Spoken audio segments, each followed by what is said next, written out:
오늘 본문의 말씀을 가지고 에베소 장로들을 향한 고별 설교 네 번째 시간 함께 나누는 시간을 갖도록 하겠습니다. 우리 옆에 계신 분들에게 오늘 이렇게 좀 인사했으면 좋겠는데요. 주는 것이 복이 됩니다 라고 인사했으면 좋겠습니다. 주는 것이 복이 됩니다. 여러분 정말 주는 게 복이 됩니까? 받는 게 복이 되는 게 아니고요. 가만히 생각해 보니까 받는 게 더 복이 될 것 같은데 그런데 주는 게 더 복이 있다라고 주님이 말씀하십니다. 지난 3일 동안 하나님의 은혜로 교회 설립 48주년 기념 부흥성회를 은혜 가운데 잘 마쳤습니다. 기도해 주시고 또 함께 동참해 주신 모든 성도님들께 감사의 말씀을 드리고요. 기도해 주세요. 아무 일 일어나지 않게. 코로나 때문에 아주 다들 두려워하고, 강사님도 되게 그 교회에서 장로님들이 못 가게 아마 하신 것 같아요. 그래서 안 가면 안 되냐 계속 물어보셨다고 하시더라고요. 그 교회는 지금 한 20% 정도만 교회 예배를 현장 예배를 드리고 80%는 온라인으로 예배를 드리고 있는 상황 가운데 있다 보니까 그런 어떤 두려움들이 있으신 것 같아요. 그러나 하나님께서 분명히 응답을 하셨고 저 개인적으로 응답을 받고 진행을 했습니다. 그래서 놀라운 하나님의 역사와 은혜를 저 개인적으로는 상당히 많이 체험을 했고 많은 성도님들도 은혜를 받으셨으리라 저는 믿습니다. 그래서 여러분 이 코로나19로 인해서 걱정과 어려움들이 있지만 지금까지 여러분들이 잘 해오신 것처럼 앞으로도 개인 방역에 힘써 주시면 감사하겠습니다. 이제 날씨가 많이 더워져서요. 마스크를 쓰기가 참 어려운 시기가 찾아왔습니다. 그래서 교회에서도 에어컨을 좀 자주 틀어놔야 될 상황이 됐어요. 그래서 여러분 혹시라도 추위를 많이 타시는 분들은 예배에 들어오실 때 담요나 잠바나 이런 걸 좀 준비해 오시면 좋을 것 같습니다. 왜냐하면 이 마스크를 쓰고 있으면 땀도 차고 되게 더워요. 그래서 조금 공기가 시원해야 그래도 좀 견딜 수 있는 상황이고 조금 더 더워지면 더 그렇게 되지 않을까 싶습니다. 그래서 좀 미리 여러분들이 좀 이렇게 준비해 주시면 감사하겠습니다. 오늘은 지난주에 이어서 이 에베소 장로들을 향한 바울의 마지막 이 고별 설교 부분을 살펴보도록 하겠습니다. 오늘 본문 31절을 보게 되면 이렇게 말씀을 시작하고 있는데요. 우리 같이 31절 같이 한번 읽어보도록 하겠습니다. 그러므로 너희가 일깨어 내가 3년이나 밤낮 쉬지 않고 눈물로 각 사람을 훈계하던 것을 기억하라. 아멘. 자, 사도 바울은 이 에베소 장로들에게 자신이 가르쳤던 이 사역의 정신과 또 자신이 본을 보였던 그 모습을 따르라라고 이렇게 권면하고 있습니다. 그러면서 먼저 너희가 일깨어라고 이렇게 말씀하고 있어요. 여기서 일깨라라는 것은 너희가 주의해라, 너희가 좀 조심해야 한다라는 것을 말씀하고 있어요. 이것은 무슨 말씀이냐면 지난번에 살펴본 것처럼 이 에베소 교회가 이제 곧 어려움을 당하게 될 것이다. 주변에 있는 거짓 교사들과 이단들의 이 위협과 또 함께 이 교회 안에 와서 어지럽히게 될 일들이 있을 것이기 때문에 조심해야 할 것이다. 주의해야 할 것이다. 이것을 지금 사도 바울이 당부하고 있는 것입니다. 그리고 동시에 그들에게 대항하면서 위축되지 말고 그 모든 것을 좀 이겨낼 수 있도록 당당하게 맞서야 될 것을 에베소 교회 장로들에게 이렇게 당부하고 있는 것이죠. 그리고 무엇을 기억하라라고 말씀합니까?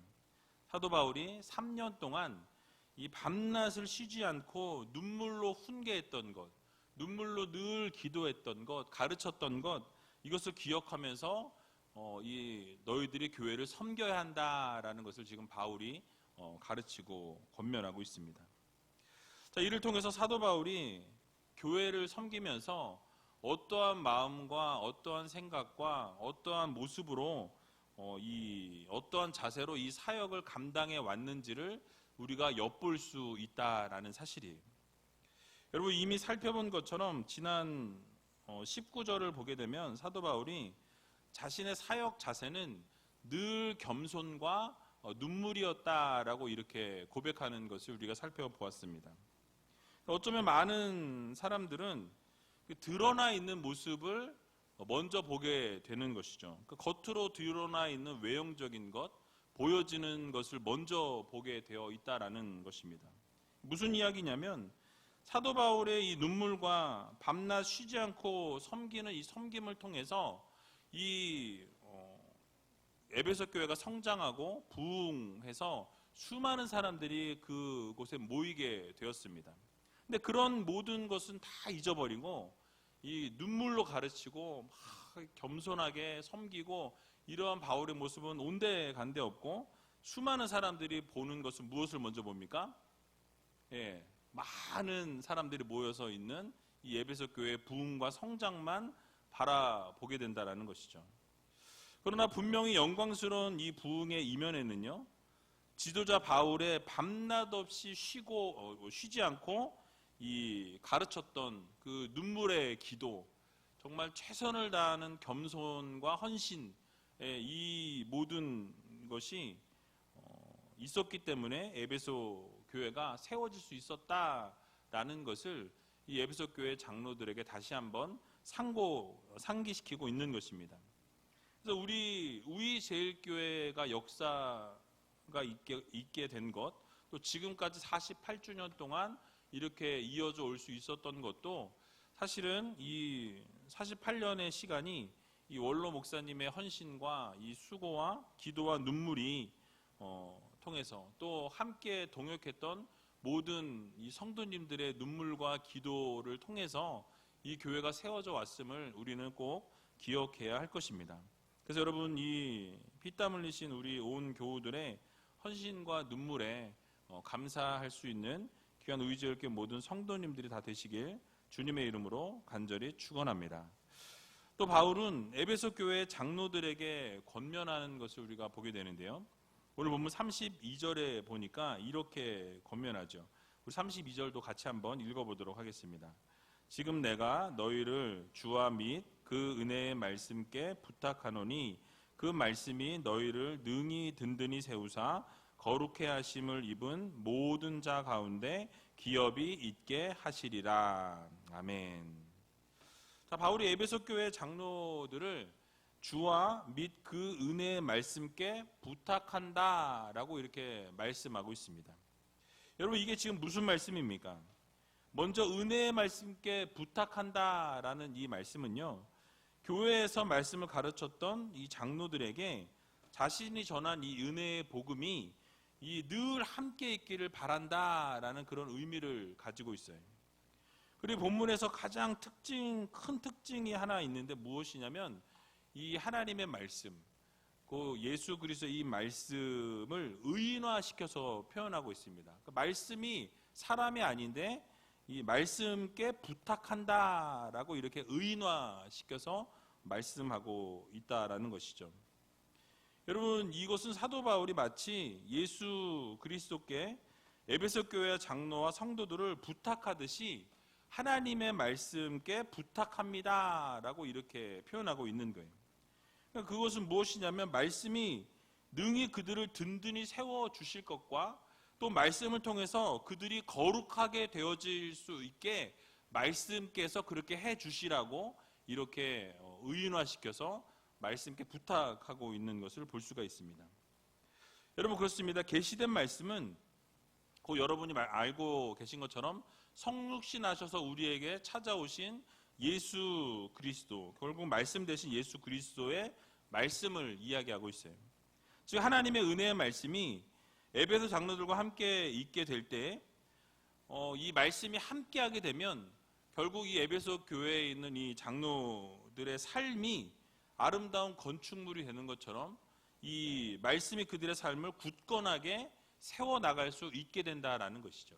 그러니까 말씀 가운데 우리가 거하게 되면, 말씀이 우리의 삶을 지배하게 되면, 말씀 가운데 늘 동행하고 말씀이 가라는 곳에 가고 멈추라는 곳에 멈추는 삶을 살게 되면 결국 우리의 삶이 어떻게 됩니까? 믿음 안에 굳건하게 세워질 수밖에 없다라는 것을 우리들에게 교훈해주고 있는 것입니다.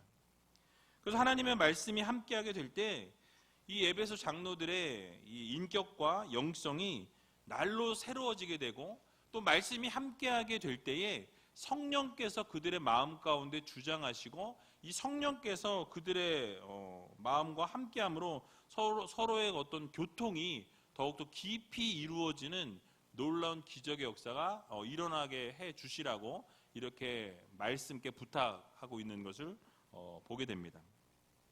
결국 이 바울은 지상교회의 이상적인 모습을 이루기 위해서는 교회 지도자들이었던 이 장로들이 먼저 말씀에 의해서 세우심을 입어야 한다는 거예요. 그러니까 말씀을 통해서 세우심을 입게 되고, 말씀을 통해서 겸손하게 되고, 말씀을 통해서 그 말씀을 통해 우리가 거룩함을 입게 될 때에 그 모든 삶이 아름답게 회복되어진다라는 것을 우리들에게 교훈해주고 있는 것입니다. 자, 그러면 하나님께서 모든 자들 가운데 이 기업이 있게 하신다라고 말씀하죠. 결국 말씀 가운데 우리가 세워지고 회복되어지면 우리에게 복을 주신다라는 말씀이에요. 이 기업이 있게 하신다라는 것은 구속의 은혜를 입게 된다, 천국을 얻게 된다라는 말씀이에요. 장차 천국에서 얻게 될 완성된 구원과 상급을 말씀하고 있습니다. 결국 하나님께서 이 말씀과 함께하는 삶을 너희가 살게 되면 그것을 통해서 거룩하게 되어지고, 우리의 삶이 변화되어지고, 결국은 거듭나게 되고, 그래서 구원을 얻게 되는 놀라운 기적의 역사가 일어나게 된다는 것을 이 바울을 통해서 우리들에게 교훈하고 있는 것이죠. 여러분, 그렇습니다. 우리가 믿음 생활을 하는 데 있어서 가장 중요한 것은 하나님의 말씀입니다. 그래서 말씀을 통해서 바르게 세워짐을 입게 되고, 거룩한 백성으로 세워짐을 입게 되고, 결국 구원의 놀라운 이 능력과 은혜 안에 거하게 된다라는 사실이에요. 그러므로 사랑하는 의지일교 성도 여러분, 말씀을 듣는데 여러분 최선을 다하시기 바랍니다. 말씀이 선포되는 자리에 여러분 늘 있으셔야 한다라는 거예요. 그래서 여러분 말씀이 선포되는 자리에 늘 동행하시고, 정말 말씀이 떨어지는 그곳에 항상 여러분이 그 자리에 함께 할 때에 그 말씀을 통해서 우리의 삶이 변화되어지고, 그러니까 말씀이 듣다 보면 귀가 열리게 됩니다. 그런데 이제 그렇게 되면 이 지식적인 게 참 많아지죠. 말씀에 대해서 알게 되고 깨닫게 되니까. 근데 그것이 이제 거기서 멈추면 안 되고 가슴으로 내려와야 돼요. 그래서 그 마음이 뜨거워지고 그 말씀을 통해서 우리의 삶이 이제 변화되어지면서, 삶이 변화되니까 어떻게 돼야 됩니까? 손발이 움직이게 된다는 거죠. 세상 속에 가서 빛과 소금의 역할을 감당하는 삶을 살아가기로 결단하게 되고, 그 결단한 이후에 그렇게 실천하는 삶까지 연결되어져야 한다라는 사실이에요. 여러분, 그래서 이번에 부흥 집회 때도 뭐라고 말씀하세요? 성경을 꼭 펴시라고 얘기하셨어요. 오늘 어떻게 성경 좀 피셨습니까? 그 웃음의 의미는 뭘까요? 여러분, 정말 말씀이 선포되는 자리에 있어야 되고, 말씀 가운데 있으셔야 된다는 거예요. 내일 모레 뭐가 있죠? 성경 퀴즈 대회가 있습니다. 그거는 나랑 상관이 없는 얘기야 라고 생각하지 마시고, 아직 이틀이나 있기 때문에 여러분 이틀이면 충분히 읽으실 수 있으세요. 그러니까 한번 읽어보시고, 정 못 읽겠다 그러면은 중요한 내용이라도 한번 검토를 하시고, 정말 말씀이 뭘 얘기하나, 정말 그것도 못하겠다 그러면 인터넷 찾아가셔서 성경 문제라도 한번 좀 읽어보세요. 거기서는 안 나옵니다. 근데 목사님들이 직접 내셨기 때문에 그 인터넷 보셔도 뭐 족보를 막 찾아서 돌리는지 모르겠지만, 어쨌든 그래서 그렇게라도 말씀을 좀 사랑하고 연구하고자 하는 그 마음을 하나님이 기억하시고 원하신다라는 거예요. 여러분, 그래서 때로는 나와 맞지 않는 말씀 같고 귀에 거슬리는 말씀이 있어요. 저 말씀은 나를 향한 말씀이 아니야. 좀 나를 좀 비껴갔으면 좋겠다라는 생각들을 하는 경우들이 있다라는 것이죠. 그런데 여러분, 결국 그런 말씀일지라도 잘 새겨 듣고 우리가 그 말씀대로 행하게 될 때에 결국 그 말씀이 우리를 살리는 말씀이 된다라는 것을 여러분들 모두 믿으시기 바랍니다. 결국 말씀을 통해서 하나님과 가까워지게 되고 이 말씀을 통해서 우리의 믿음이 세워지고 반석에 든든하게 세워진다라는 것. 그리고 거룩한 백성으로 세워주시고 거룩한 자녀로 우리를 회복시켜 주신다라는 것을 여러분 기억하시고 또 이 말씀을 통해 오늘 말씀처럼 구원의 기업을 얻게 된다라는 이 사실을 기억하셔서 날마다 말씀 가운데 거하고 말씀대로 행하며 살아갈 수 있는 저와 여러분들이 다 되시길 주님의 이름으로 간절히 축원합니다. 자, 이제 사도 바울이 남들에게 주는 삶이 복된 삶이다라고 이렇게 가르치는 것을 볼 수 있겠는데요. 오늘 본문 33절에서 35절에 보면 이렇게 말씀합니다. 우리 같이 한번 읽어보도록 하겠습니다. 내가 아무의 은이나 금이나 의복을 탐하지 아니하였고 너희 아는 바에 이 손으로 나와 내 동행들의 쓰는 것을 당하여 범사에 너희에게 모본을 보였노니 곧 이같이 수고하여 약한 사람들을 돕고 또 주 예수의 친히 말씀하신 바 주는 것이 받는 것보다 복이 있다 하심을 기억하여야 할지니라. 아멘. 자, 그 당시에 사도 바울을 비방하던 사람들 가운데 사도 바울을 이렇게 비방했던 한 가지가 뭐였냐면 이 예루살렘 교회를 위해서 거두었던 이 구제헌금 가운데 이 사도 바울이 어느 정도로 거기에서 일부를 사도 바울 자신을 위해서 썼다라고 이렇게 주장하면서 사도 바울을 공격했던 사람들이 있었다고 합니다. 그래서 바울은요, 에베소에서 자신이 천막을 직접 만드는 일을 했다라는 것을 이야기하고 있는 것을 보게 되죠. 자신의 필요를 자기 스스로가 천막 만드는 일을 통해서 스스로 공급했다라고 이렇게 이야기하는 것을 여러 성경 구절에서 이야기하는 것을 볼 수 있습니다. 그리고 바울은 또 사실 복음의 일꾼으로 세움을 받았기 때문에 이 경제적인 필요에 대해서는 자신이 이끌고 있는 이 양떼들을 통해서 채움을 받을 권리가 있었음에도 불구하고 자신은 그렇게 하지 않았다라고 분명하게 말씀하고 있다라는 것이죠. 그런 권리를 포기했다라고 말씀하고 있어요.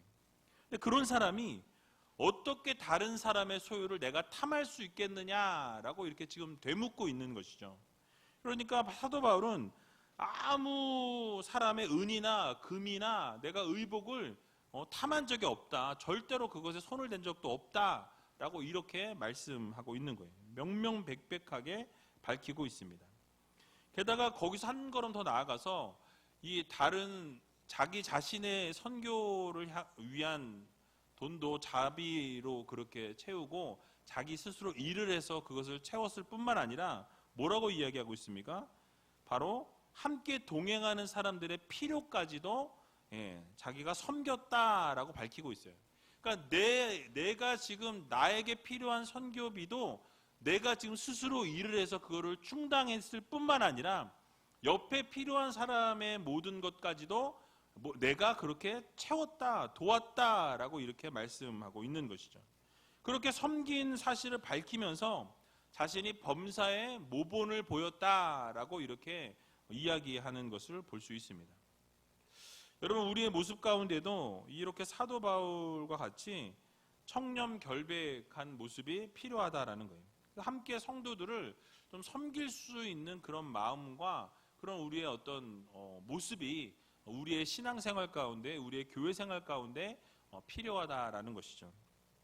그래서 여러분, 범사에 모범을 보였다고 고백하면서 이 수고하며 약한 자들을 도울 수 있는, 그래서 우리도 이 사도 바울이 보였던 그 모습과 동일하게 뭐 대단한 것을 그렇게 하자 이런 것이 아니라 어렵고 힘든 분들을 돌아보고 또 함께 협력하고 같이 기도하고 그렇게 안아줄 수 있는 그런 우이젤교회 모든 성도님들이 다 되시기 바랍니다.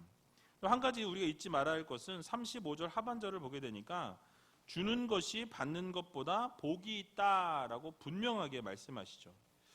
여러분, 이 말씀을 우리 이 시대, 오늘을 살아가는 우리들의 이 시대에 비추어서 보게 되면 이 본문은 이 자본주의 논리와는 좀 멀리 있는 그런 이야기라는 것이죠. 일반적으로는 어떻게 우리가 살아가고 있습니까? 주는 것보다 받는 것이 더욱 복되다라고 생각한다라는 거죠. 여러분 어떠세요? 주는 게 복입니까? 받는 게 복입니까? 역시 우이제일교입니다. 주는 게 복이라는 거죠. 근데 세상에서는 받는 게 복이라고 생각한다라는 것이죠. 많이 받아서 막 이렇게 채워지고, 그게 복을 받아서 채워졌다라고 이렇게 생각한다라는 것이죠. 근데 진정한 축복은 베푸는 자의 것이다라는 것을 성경은 우리들에게 교훈하고 있습니다. 그러니까 세상의 논리로 생각해 보자면 자본주의 이 경제 이 기본 원칙이 무엇입니까? 그러니까 이게 어려운 말이 갑자기 나온 것 같아서 예전에 여러분 학교에서 수업을 들은 거를 한번 떠올려 보세요. 최소의 비용을 들여서 최대의 효과를 누리는 것이 자본주의 경제 원칙이라는 거죠. 그러니까 작은 것을 들여서 많은 것을 거두기를 원한다라는 거예요. 그게 자본주의 사회의 모습입니다. 그러니까 적은 자본을 들여서 가장 많은 것을 뽑아내길 원한다라는 사실이에요. 그러니까 적게 투자하고 많이 거두기를 원하는 것이 세상의 원리라는 것이죠. 저는 여기서 여러분들께 한 가지 묻고 싶습니다. 가장 작은 것을 투자해서 가장 많은 열매를 맺을 수 있는 그 길이 무엇입니까? 뭐죠? 머리가 막 돌아가는 소리가 들리는데 온 우주의 온 우주 만물을 창조하신 하나님께 투자하는 게 가장 멋진 투자라는 거예요. 여러분 어저께도 말씀 듣지 않았습니까? 100배, 60배, 30배 열매를 맺게 하시는 분이 누구세요? 하나님이세요. 그래서 우리 하나님께 투자하면 하나님께서 갚으신다라는 사실이에요. 여러분 그래서 하나님께 투자할 수 있는 가장 좋은 방법으로는 소외되고 가난한 자들에게 우리가 돕는 거예요. 나누어 주고 베푸는 겁니다. 왜냐하면 그것을 하나님이 가장 기뻐하신다라는 거예요. 많은 것을 원하는 것이 아니라 작은 것이라도 함께 나누고 섬기는 그런 일들이 우리 가운데 있어야 한다라는 것이죠. 잠언 19장 17절을 보게 되면요, 가난한 자를 불쌍히 여기는 것은 여호와께 꾸이는 것이니 그 선행을 갚아 주시리라 라고 말씀합니다. 그러니까 힘들고 어려운 자들을 불쌍히 여기고 도와주게 되면 그게 하나님께 꾸어주는 것이라고 말씀하고 있어요. 그러니까 여러분들이 불쌍히 여기고 긍휼히 여기고 그것을 긍휼히 여겨서 무엇인가를 베풀고 나누면 결국 그것을 하나님께 투자하는 거예요. 하나님께 꾸어주는 것입니다. 그럼 하나님이 꾸었으니까 어떻게 하시겠어요? 갚으신다라는 거예요. 반드시 갚으신다라는 것입니다. 또한 마태복음 25장 40절을 보게 되면요, 임금이 대답하여 가라사대 내가 진실로 너희에게 이르노니 너희가 여긴 내 형제 중에 지극히 작은 자 하나에게 한 것이 곧 내게 한 것이니라 하시고 라고 말씀합니다. 그러니까 지극히 작은 자 한 자에게, 한 사람에게 너희가 그렇게 대접하고 섬기면 그것이 곧 누구에게 한 것이다? 나에게, 하나님에게 한 것이다 라고 분명하게 하나님이 말씀해 주셨습니다. 그러므로 여러분 대단한 것을 제가 말씀드리는 게 아니고요, 작은 것이라도 작은 거 하나라도 서로 돕고 섬기고 베풀고 나누고 불쌍히 여기고 그렇게 사랑을 전할 때에 그것이 결국 우리에게 복이 되어서 돌아온다라는 거예요. 그것이 30배, 60배, 100배의 결실을 맺는 엄청난 투자라는 것을 여러분들 모두 기억하시면서 주는 것이 받는 것보다 복이 된다라는 이 사실 여러분 믿으시고 날마다 주는 기쁨을 맛보며 살아갈 수 있는 저와 여러분들이 다 되시길 주님의 이름으로 간절히 축복합니다. 자, 이제 에베소 교회 장로들과 사도 바울이 작별하는 이 눈물겨운 장면이 마지막으로 소개되고 있어요. 36절에 38절에 나와 있는데요, 우리 같이 36절에 38절 함께 읽어보도록 하겠습니다. 이 말을 한 후 무릎을 꿇고 저희 모든 사람과 함께 기도하니 다 크게 울며 바울의 목을 안고 입을 맞추고 다시 그 얼굴을 보지 못하리라 한 말을 인하여 더욱 근심하고 배에까지 그를 전송하니라. 아멘. 자, 이제 고별 설교를 마친 바울과 이 에베소 교회 장로들과 함께 이별하는 그 장면이 묘사되어 있어요. 설교를 마친 이후에 바울이 무릎을 꿇고 함께 기도했다. 이 모든 사람들과 함께 기도했다라고 말씀하죠. 여러분, 그 당시의 기도 모습을 우리가 생각해 보면 원래 사실은 이렇게 기도할 때 무릎을 꿇는 모습이 아니었습니다. 일반적인 모습은 많은 유대인들은 하늘을 향해서 손을 뻗어서 서서 기도하는 것이 그들의 기도의 모습이었다라는 것이죠. 그러나 초대교회에서는 이제 무릎을 꿇고 간절하게 기도하는 모습이 어떻게 보면 새로운 기도의 모습으로 나타나게 되고 자리 잡게 된 것을 보게 됩니다. 그 근원을 좀 따져보면 우리 예수님에게서 먼저 볼 수 있어요. 겟세마네 동산에서 간절히 기도하실 때 이렇게 엎드려서 기도하셨다라고 말씀하거든요. 무릎을 꿇고 엎드려 있어서 기도하셨다라는 것입니다. 또 스데반이 순교하는 모습도 장면을 보게 되면 마지막에 기도를 할 때 무릎을 꿇고 하나님께 내 영혼을 부탁한다고 하면서 하나님 앞에 기도하는 것을 보게 됩니다. 그때도 무릎을 꿇었다라고 이렇게 성경이 표현하고 있어요. 여러분, 또 베드로가 죽은 다비다를 살릴 때에도 간절히 무릎을 꿇고 기도할 때, 그리고 외칠 때에 다비다가 살아나는 놀라운 기적의 역사가 일어나게 되는데, 그때도 기도할 때 무릎을 꿇었다라고 이렇게 성경은 말씀하고 있어요. 여러분, 이렇게 신약 성경에서 무릎을 꿇고 기도할 때 어려운 상황으로부터 하나님이 바꿔주시고 놀라운 기적을 베풀어 주시는 것을 보게 됩니다. 간절히 기도할 때 이 무릎을 꿇는다라는 거예요. 여러분, 우리 대한민국도 여러분 생각해 보면 불과 얼마 전까지도 이렇게 뭐 의자가 없는 곳 또는 기도원 같은 데는 거의 무릎을 꿇고 기도하고, 요즘도 뭐 방석 위에 무릎을 꿇으시는 분도 계시고 의자에서도 무릎을 꿇고 기도하시는 분들도 많이 계시는 것을 보게 됩니다. 그러면 여기서 바울이 무릎을 꿇고 이 기도했다라는 것은 이 앞으로 당하게 될 이 교회의 어려움들, 그런 것들을 이 장로들과 함께 생각하면서 기도할 때 이 동역자들을 위해서 간절하게 기도했다라는 것을 표현하고 있는 거예요. 그리고 앞으로 얼굴을 이제 보지 못하고 몸이 떨어져 있겠지만은 이 기도하면서 영적인 교제를 함께 나누자라는 마음을 가지고 기도했던 것입니다. 혹시 여러분의 삶에도, 여러분들의 이 오늘날의 삶에도 혹시 문제가 있고 어려움이 있고 해결되어지지 않는 부분들이 여러분 혹시 있다면 오늘 한번 무릎을 꿇어보세요. 누가 뭐라고 하지 않습니다. 불을 다 끄고 우리가 기도하니까 있는 자리에서 여러분 무릎을 꿇으시고 하나님 앞에 간절히 기도함을 통해서 우리의 그 마음과 그 생각이 하나님 앞에 온전히 전달되어지고 하나님께서 그 모습을 보시고 정말 하나님 앞에 간절히 기도하는 그 모습 가운데 놀라운 기적의 역사, 응답의 역사가 일어난다라는 것을 기억하면서 오늘 한번 정말 무릎을 꿇고 기도하면 하나님께서 여러분들의 모든 문제를 해결해 주시려 믿고 기도하면 반드시 응답해 주실 것입니다. 자, 그리고 어떻게 이별 장면을 그려내고 있습니까? 통곡하는 가운데 목을 안고 입을 맞추었다라고 이렇게 묘사하죠. 여기서 울며라고 표현하고 있는데요. 여기서 울었다라는 이 표현이 단순히 섭섭해서 눈물을 막 뚝뚝뚝뚝뚝뚝 이렇게 흘리는 게 아니에요.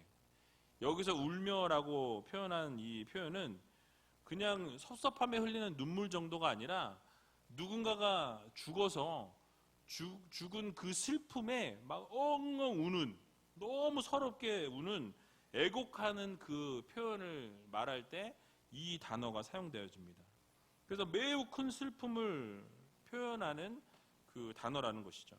그러니까 이 사도 바울과 헤어지면서 그냥 헤어지는 게 아니라 이제 다시는 볼 수 없을 것이라고 이야기하는, 그래서 앞으로 본인이 이제 죽게 될 일이 얼마 남지 않았다라는 것을 이야기할 때 순교하게 될 것을 암시합니다. 그래서 그것을 들으면서 이제 다시 볼 수 없다라는 그 생각을 하니까 이 눈물이 앞을 가리고 마음에 정말 벅차오르고 너무 안타까운 마음에 막 아주 크게 울었다라는 것이죠. 아마도 영적인 지도자와 헤어지는 것만으로도 슬픔이 컸을 텐데 어떻게 보면 이제 얼굴을 보지 못할 것이라는 그런 슬픔이 더욱 북받쳐 올라서 크게 울었다라는 것이죠. 그러고 나니까 그냥 헤어질 수 없어서 그냥 보내지 못하고 100까지 바울을 전송해 주었다라고 말씀하죠. 아마도 다시 볼 수 없다는 이 바울의 유언과도 같은 말로 인해서 에베소 장로들은 더욱더 근심하면서 슬퍼하면서 함께 100까지 전송했다라고 말씀합니다. 여러분, 이 장면을 한번 떠올려 보세요. 얼마나 애틋하고 얼마나 그 사랑이 있는, 또 서로가 서로를 위해서 정말 같이 아주 슬프게 울지만 또 그 가운데서 기도하면서 함께 이렇게 하나 되는 그 모습이 그려지지 않습니까? 끈끈한 성도들과 이 영적 지도자의 이 모습을 보면서 얼마나 아름다운 모습인가를 우리가 다시 한번 생각해 보아야 한다는 것이죠. 이렇게 마음을 드러내고 눈물을 흘리면서 마음을 함께 모으는 이 모습이 얼마나 아름답냐라는 거예요. 어떻게 보면 목회자들은요, 이 감정을 숨겨야 될 때가 있어요. 원래 그렇지 않은데 그런 척해야 할 때가 있고요. 원래 그런데 그렇지 않은 척을 해야 될 때가 있어요. 그러니까 뭐 그런 게 있어요. 어떻게 그걸 다 뭐 일일이 말씀드릴 수 없는데, 막 그렇지만 안 그런 척을 해야 성도님들이 걱정을 안 하시니까. 또 그런데 그렇지 않은 척, 안 그런데 그런 척. 이게 어렵습니다. 어려워요. 근데 여러분, 때로는 함께 그런데 눈물을 흘리면서 기도하고 같이 무릎을 꿇으면서 나가야 될 때 솔직하게 감정을 털어놓고 함께 이렇게 공유하는 그런 모습이 또 그렇게 드러내는 모습이 또 필요하다라는 거예요. 그러니까 어려울 때, 힘들 때 함께 울어주고 눈물을 흘려주고 또 공감해주는 모습이 우리 공동체 안에 있어야 한다라는 것이죠. 그래서 여러분들이 어떤 사역을 하거나 함께 어떤 일들을 추진해 나갈 때 어려움들이 있을 거예요. 힘든 일들이 때로 있습니다. 그러면 그때 같이 공감하고 또 눈물도 흘려주고 같이 위로하면서 그렇게 공동체를 세워나가는 그런 아름다운 우리제일교회가 되어야 한다는 것이죠.